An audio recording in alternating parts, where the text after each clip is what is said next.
Donc Esnov est une association qui existe depuis 25 ans, hein, dont l'objectif principal est d'aider des gens qui sont éloignés de l'emploi. Cet objectif en fait est réalisé par l'intermédiaire de supports d'activité comme ce jardin dans lequel on se trouve aujourd'hui. Donc ici on est sur un jardin d'inspiration monastique, hein, c'est-à-dire qu'on est sur un jardin qui à l'époque était clos par des murs de pierre sèches ou par des treillages.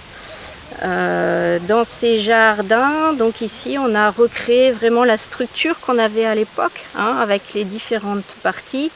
Un jardin hortus que l'on appelle en fait le jardin potager, un jardin avec les plantes médicinales qui s'appelle le jardin des simples, une zone où on va trouver des plantes tinctoriales et utiles, une zone avec les plantes magiques, puisqu'à l'époque on avait beaucoup de croyances.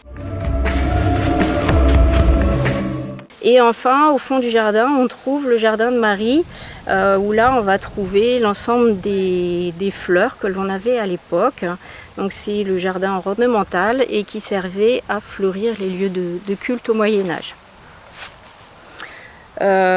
Donc forcément dans ces jardins, ici on avait affaire à des moines, donc on va trouver une symbolique religieuse importante, hein, avec deux allées principales qui dessinent une croix, et au milieu de cette croix on trouve une fontaine.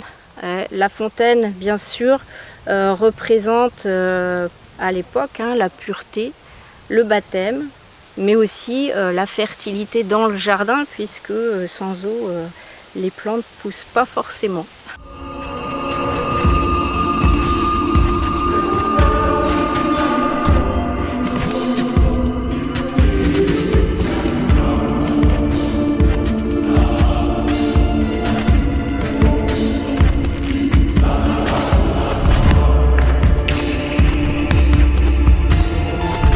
Les plantes de la Saint-Jean, en fait, c'était cette plante qu'il fallait cueillir le jour de la Saint-Jean.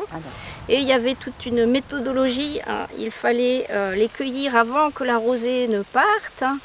Il fallait les cueillir de la main gauche en reculant et le cœur et la main légère. Et tout ça, ça me permettait de conserver les propriétés souvent médicinales de ces plantes pendant au moins un an. Hein. Et il y avait 7 plantes qui étaient citées, donc celles qui sont ici dans le Plessis, donc le lierre, la joubarbe, l'aquillet, millefeuille, l'armoise, et on trouvait en plus le millepertuis, la sauge et la grande pâquerette. Angélique, voilà. Oui. La fameuse angélique. Oui, hein. Donc ça, c'est des plantes qui vont protéger contre les envoûtements qui sont lancés par les sorcières. Sinon, au Moyen-Âge, ils consommaient les feuilles en salade, ils consommaient la racine.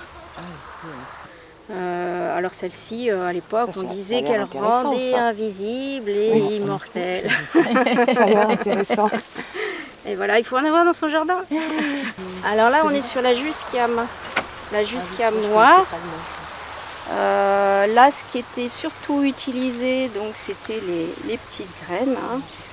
C'était utilisé comme la belladone, c'est-à-dire un petit peu comme une drogue. Hein. Ça leur permettait de rentrer en transe. Et d'invoquer les divinités, le diable, voilà, de faire leur cérémonie à l'époque.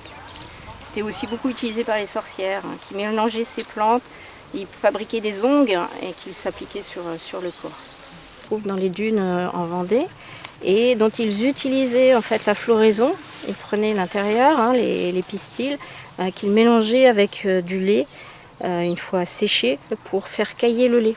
Et avec ça, ils pouvaient fabriquer ce qu'on appelle le caillebotte, c'est-à-dire que ce lait caillé, ils le mélangeaient en fait avec des petites baies, des fruits de l'époque, et ça leur faisait un dessert.